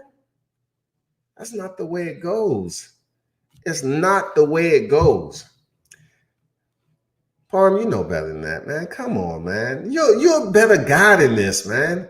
You come look at all the other comments. Look at all the other comments. No one is talking about numbers. And look at your comment. You didn't even put the numbers up there from the gate of both fighters. You know what I'm saying? Like Anthony Joshua's claim to fame is Klitschko. No way Anthony Joshua has or would he have sold out Wembley Stadium when he fought Vladimir Klitschko if it wasn't Vladimir Klitschko standing across the ring from him.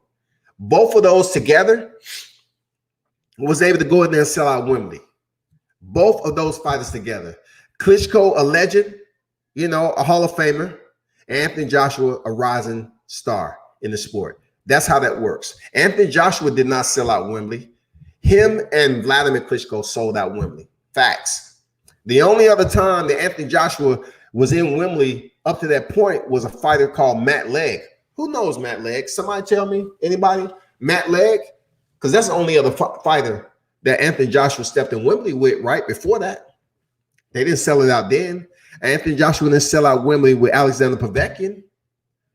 So the only thing I'm asking you, Palm, is to do a bit better. You know, kind of get all the ingredients together. If you're gonna put a post up here about paychecks, who cares about paychecks? We're talking about the hardware. We're talking about the chips. We're talking about the legacy. We're talking about everything that goes into that, man.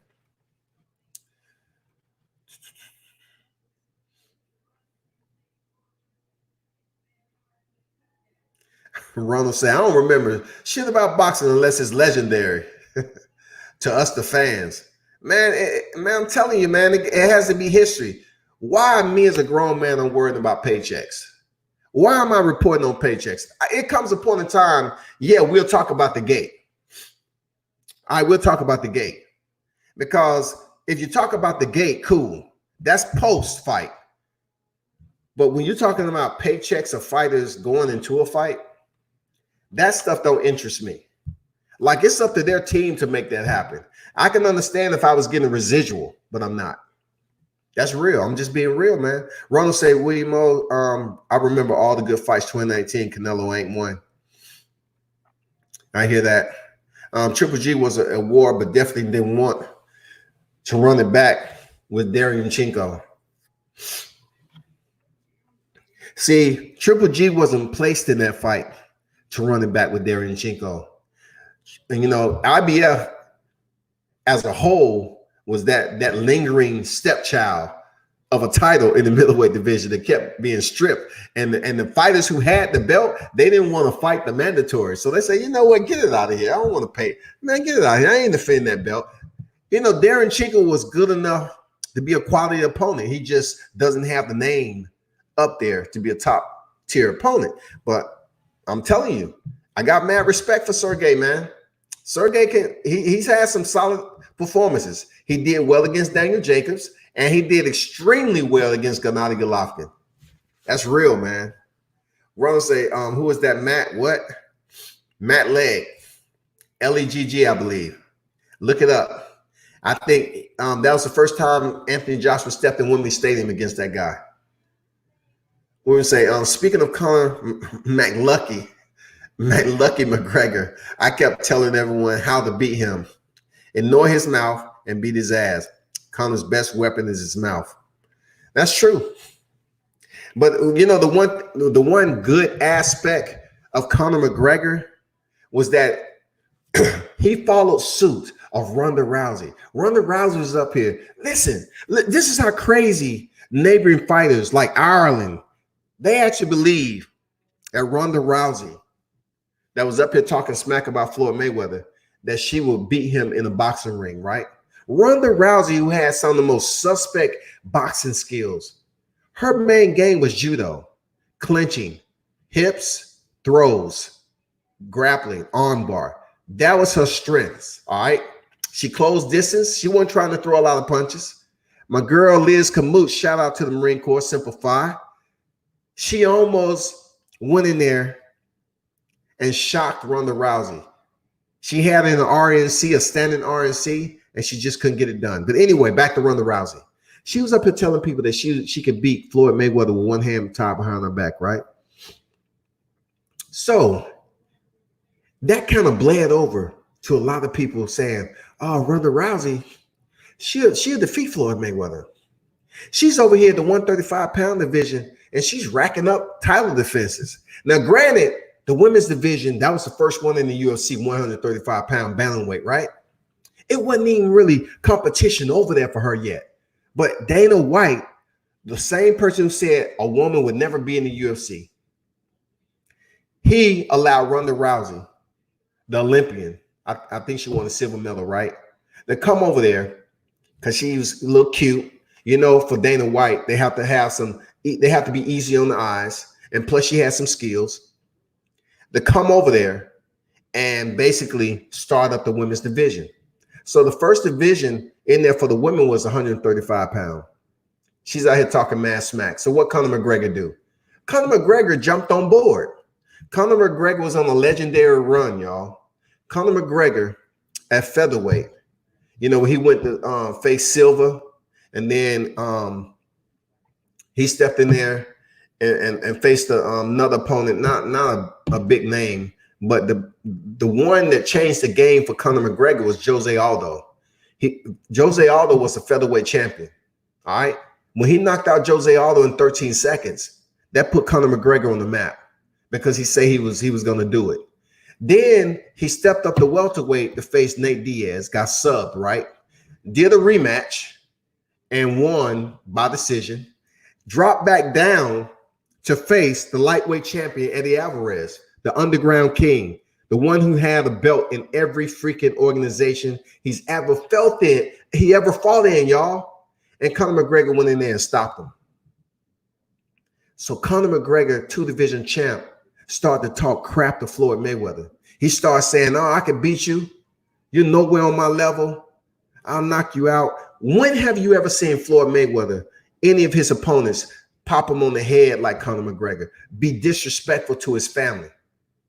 Floyd Mayweather said, "You know what? I'm going to allow it to happen because I want to take y'all ass to the bank. I really want you to think Conor McGregor is going to come over here and beat me."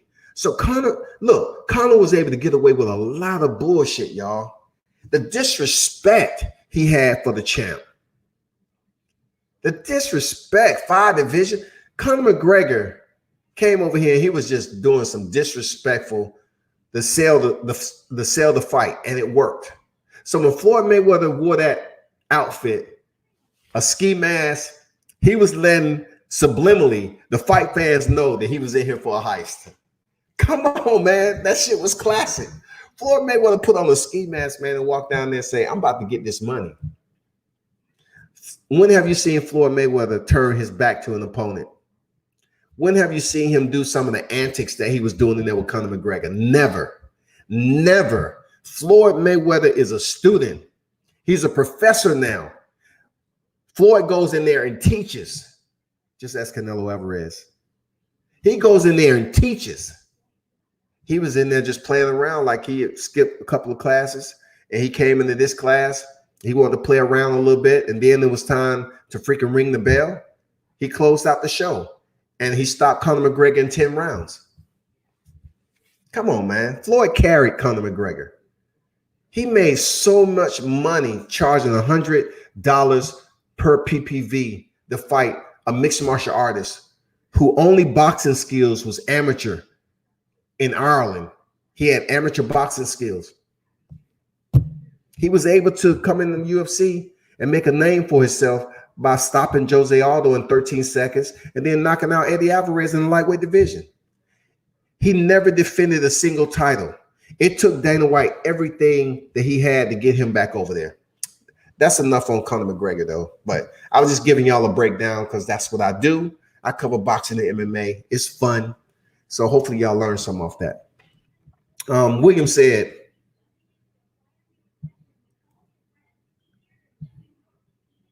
Ronda looked like put them dukes up face when she tries to box. Man, her boxing skills is terrible. Nate Diaz didn't get lucky. Get to him. That's why he beat McGregor. Jose Aldo lost because he let McGregor get him. You're right. You know, Jose Aldo wasn't used to getting all that disrespect. Like, that's just something, that's just not the way they do unless he's probably in Brazil. But he never been in that position where someone was just disrespecting him and snatching his belt during the press conference and just telling him he wasn't shit. I mean, come on, man. He had the wrong game plan. And he walked in there in that fight and both of them threw at the same time. Real talk. And Conor McGregor's landed and knocked Jose off. That's all that happened. Both of them threw at the same time. They threw at the same time, man. And Conor McGregor landed. Now, with Nate Diaz, I knew Conor McGregor was a little bit scared of Nate Diaz because he's a tough dude. Him and his brother Nick started the trash talking in mixed martial arts. They was the founding. Look, when you talking about trash talkers that talk trash during a fight, look at the antics that Nick Diaz did with Anderson Silva. Look at Kurt Pellegrino, man, on how Nick Diaz had him in a triangle choke, and he had 2 fingers up, flicking the bird off to the camera. Man, they got some classic shit, man, on their battles.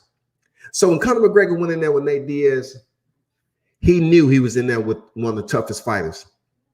And when he decided to shoot in on a black belt in Brazilian Jiu-Jitsu, a legitimate, I'm talking about, look back at the film, Nate Diaz was fighting without gloves, I think before he was freaking 19, 20 years old. I think he was doing this at like 17 or 18. Him and his brother is absolutely certified Stockton, California OGs. Believe me when I tell you. So therefore, when Conor McGregor shot in, man, Nate Diaz like, no, you didn't. It's over. He shot some punches left and right, shot the arm through, didn't even have to struggle. In time, Conor McGregor found that choke in, he tapped. Same thing he did with Khabib Nurmagomedov. That's just a little breakdown, you know what I'm saying? I mean, don't get me talking on mixed martial arts, man. William said, bruh, I said Holly Holmes would knock out Ronda Rousey. Everyone said I was crazy and I didn't know shit. Ronda Rousey had many holes in her defense. That's true, man. If you predicted that, then you know what? You see past the fame and the stardom. Because I said Holly Holmes was going to put it to Ronda Rousey. Absolutely. Because I looked at one of the weakest points of Ronda Rousey was her boxing and her movement, right? And I always looked at Holly Holmes' base. Holly Holmes got those hips on her. You know what I'm saying? Holly Holmes is an 18-time boxing champion.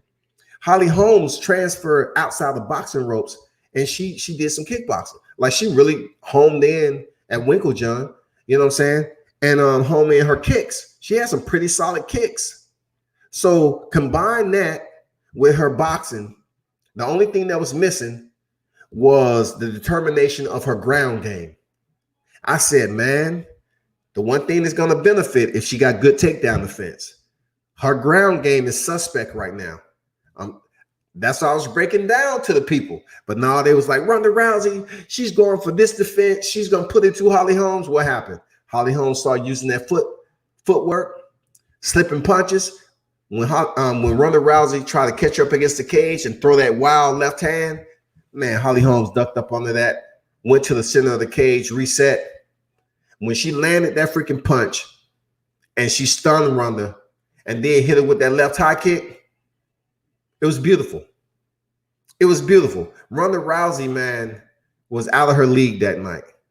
And I'm going to tell you when she found that out. The first time she tries to go hip to hip with Holly Holmes for that judo throw, and she wasn't able to do it, it was a wrap.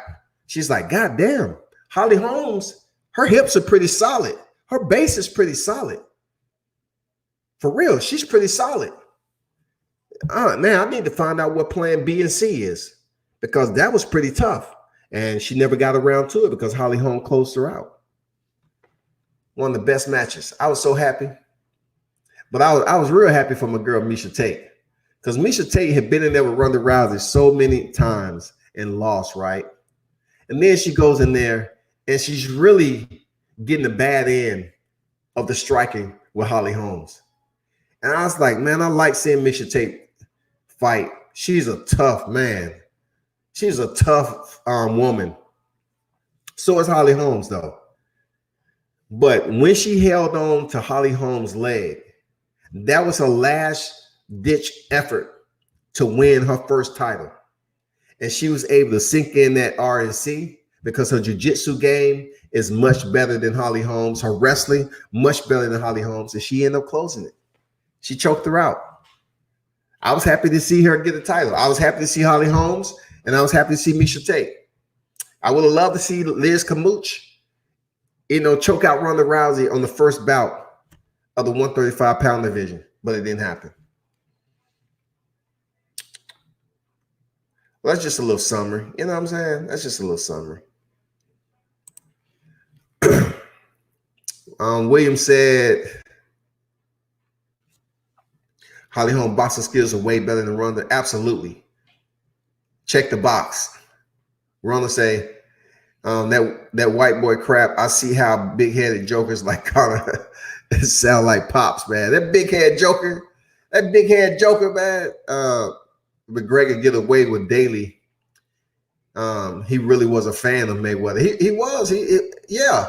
And just can you imagine being in the UFC, mixed martial arts period, and you know you're never gonna make millions like that, but to see it come to fruition and to know how much money you're gonna make, and you're saying to yourself, "Wow, I'm about to get paid as much as I would have ever made if I would have stayed in the UFC."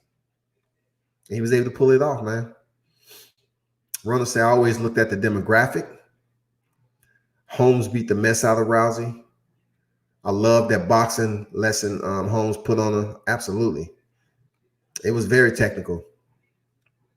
I think Holly Holmes is basically going through early stages of her boxing punishment that she took, because in boxing, Holly Holmes took some punishment and she was knocked out.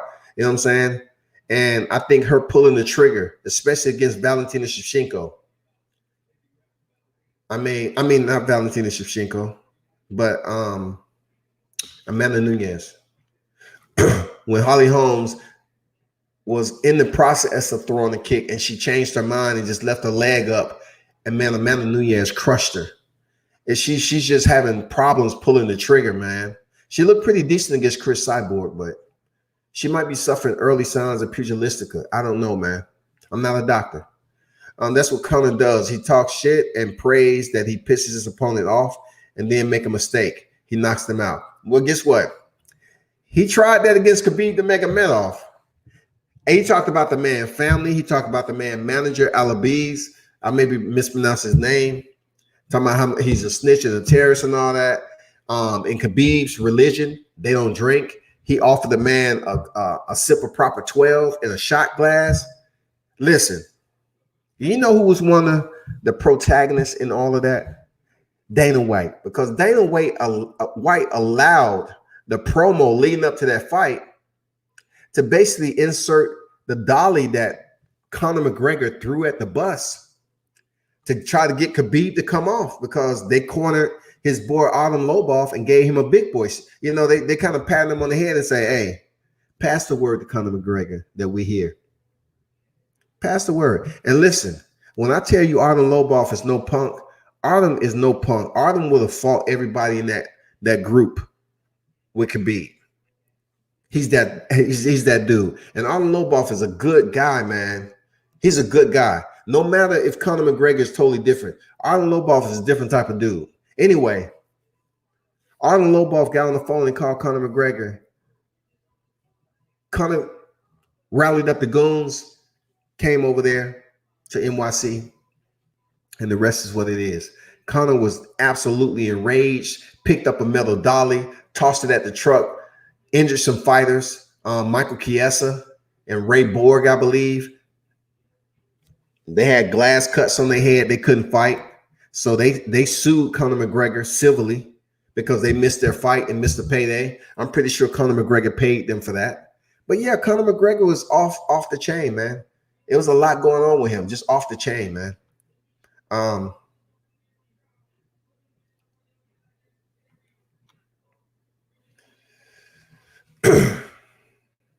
He couldn't do that with Khabib, though, to finish my narrative. He couldn't do that. Khabib, he was like, man, I just want to fight. I'm going to shut this guy up. And that's what he did. He subbed him out in 4 rounds, man. William said, I started following Holly Holmes when she started legacy fighting, and I knew she had a good takedown defense. Yeah, man, Holly got a good base. You can tell by her legs and her hips. She has good base, man. She has good base. She has that dreamy. Holly Holm has that dreamy look to her, you know. She's very athletic. You know, at Legacy Fighting, that's when we knew that she would be coming over to the UFC. William said, I love me some Cupcake Misha Tate. Man, you, me, and a whole lot of other people. You know what I'm saying? I was like, damn, Misha Tate is fine. Misha Tate is absolutely fine, man. She is a beautiful nightmare. That's what Misha Tate is. That girl can wrestle. Her jiu-jitsu game is man, on point. And she can go in there and she got toughness. Ronda Rousey tried to snatch her arm off, man. And Misha Tate, she fought that arm bar over and over again, man. She had to be in excruciating pain. But shout out to Cupcake, man. Shout out to Cupcake. Misha, Ronald said, Misha's sexy, man. You ain't never lied on that. I'm talking about when she clean up. Oh my goodness. Like Misha Tate, she even looks sexy when she's basically in workout gear. That girl is fine. I don't want to start going down the list of fine female fighters in there. I mean, I don't want to turn this into like, you know, they talk about, oh, you're chauvinistic.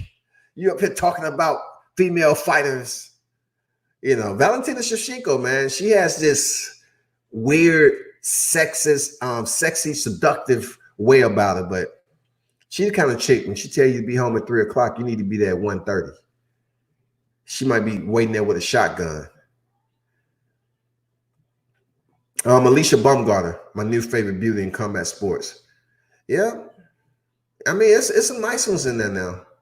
But look, Rachel Ostovich is the ranking number 1 and 2. Come on now. Karate Hottie, Michelle Waterson. Come on, man. Come on. Now, look, I know some of you all are gonna sit up here and say, well, what about Paige Van Zandt? Paige Van Zandt is this little quirky, you know, tough fighter. I give her, man, she's very tough, man. Real talk.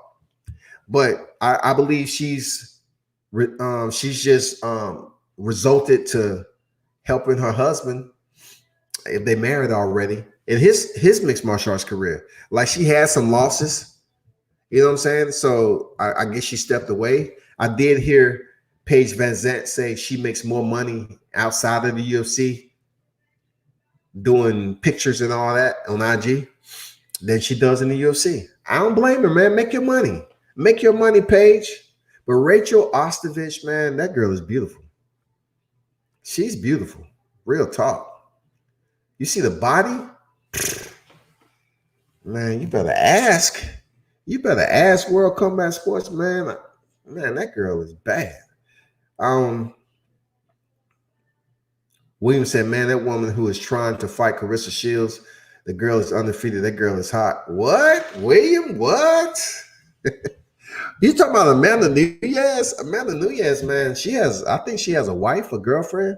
I don't see her like that, man. I think she can be sexy in her own way. But, you know, if you're talking about who is that girl? Claudia Gadelha. She's sexy too. Claudia Gadelha. Or I mean, Amanda Nunes is a champ right now. She's a bantamweight female champ and a featherweight champ. But I don't see her as the sexy. You know what I'm saying? I don't see her like that. She just has a lot of toughness and how you put it. She's a little bit tomboyish to me. Which, you know, in her case, I don't know, man. Like, I'm not feeling that. Now, Ronald said, you talking about Hannah Gabriel or Cecilia Brockers? Look, I don't know how we getting on women, but goddamn it, Hannah Gabriel, she is euphoric.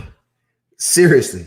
Hannah Gabriel, when I was doing the interview with her in NYC, Hannah Gabriel exudes this ambience of seductiveness that you cannot like teach to a female. If you're trying to make them into something that somebody's going to appreciate as a sex symbol, you can't teach that. Hannah Gabriel is that woman. She's that type of seductive woman that was blessed with the aura that she has. Very, very sensual. And she talks to you in a way that'll goddamn have you salivating at the mouth, man. But she's married, though. I got to respect. I got to give respect. Her husband's cool, man. He fought on that card. And I like how Hannah Gabriel, when we was asking her for interviews, she said after her husband gets an interview, because it was all about her husband. I respect that. I like how she put him first because he was on the card. And look, for those of you that's tuned in, she kept her word. Hannah Gabriel kept her word.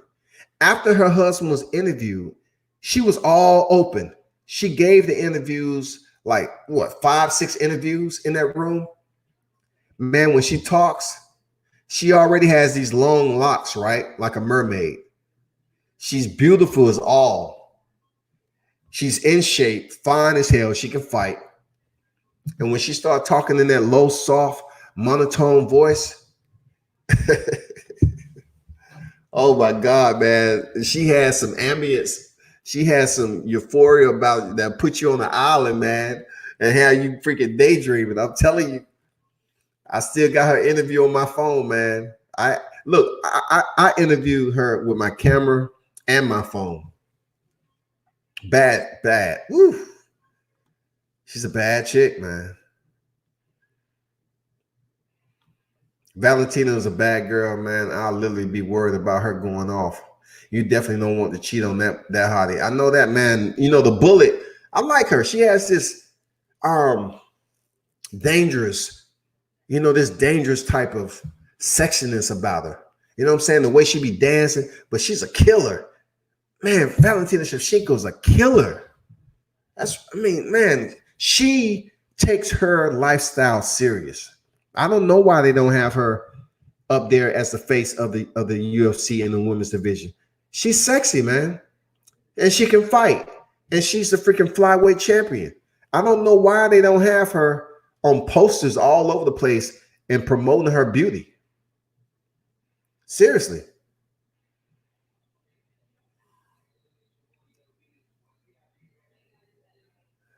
Say Baumgartner is a 20. Yeah, Baumgartner, man, she's fine, man.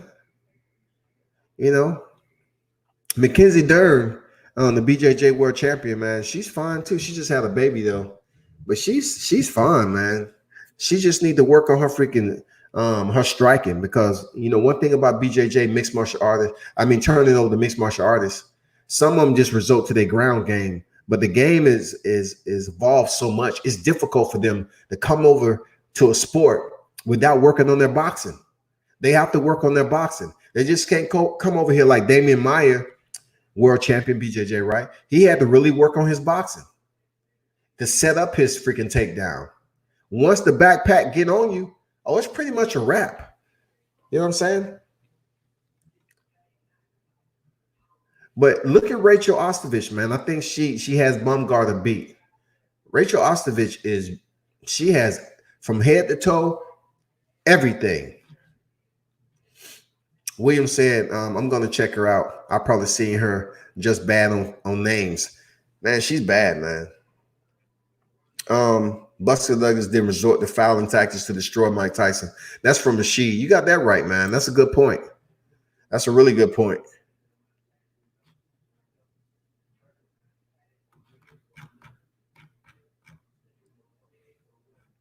I'm just getting these Facebook comments.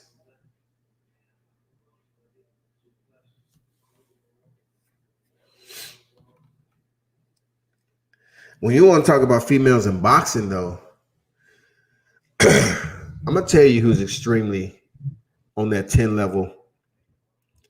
Like Heather Hardy. Believe it or not, she's tough, man. Heather Hardy, man, I remember her being kicked in the face and her nose shattered, and she kept on boxing on. Right then and there, I was like, God damn.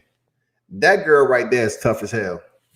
That girl right there, crossing over from boxing to mixed martial arts, even though she's not as good at mixed martial arts, she earns my respect. Like, that's one interview I would like on the female side of the house. I haven't been able to get a lot of female top tier fighters yet because I just haven't been to a card that they're on. But Heather Hardy, man, extremely tough. I remember when I used to watch her wear her outfit with the glasses and the one piece. And I was like, man, that's typical little school teacher look. But Heather Hardy is tough. And plus, she's easy on the eyes, too. I forgot the other girl. Man. But Ronald said, peace.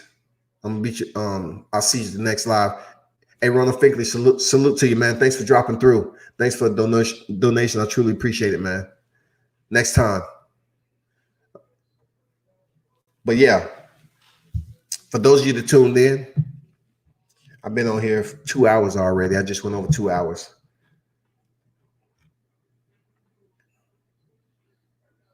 Williams said, I knew Buster Douglas had the skills. He had the same problem that Bo had. They both like to eat more than they train. Yeah, man. You know what I mean? There's a lot of boxers out there like that. You know what I'm saying? I mean, Riddick Bowe, he was more so lazy. You know what I'm saying? Riddick Bowe, on top of eating, he just didn't want to go in there and train all the time, too. And I think that was a little bit with Buster Douglas, too. Like Buster Douglas, he wasn't going in there training his ass off to be competitive at the top tier of the heavyweight. You know what I'm saying? He just wasn't that guy. But he had skills, man. Buster Douglas had skills. Real talk. Real talk. Buster Douglas had skills, man. You got to give it up for him. He did what he had to do. But Riddick Bowe, he just didn't want to stay in the gym like that all the time. That just wasn't what Riddick Bowe wanted to do. I would have liked to see him face Lenny Lewis. That would have been great. But, hey, people, I'm going to give a salute. Thanks for dropping in. Be sure to follow me on all social media. It's always appreciated. Subscribe to the YouTube channel. Pass the word. Share the content. You know what I'm saying? Follow me on IG. Truly appreciate it. If you want to donate to the channel, you know, my Cash App is in the details. And also you can do it at the bottom of the live chats, you know, because I'm solo dolo. You know how it is. I got another fight coming up and I'm gonna be up there covering. You know, check out my Facebook page, World Combat Sports page, the group, and you know, check out the content for me, you know, covering these regional cards up to Top Rank and Showtime. So support is always appreciated and encouraged. So till then, y'all, turn up and tune in to World Combat Sports.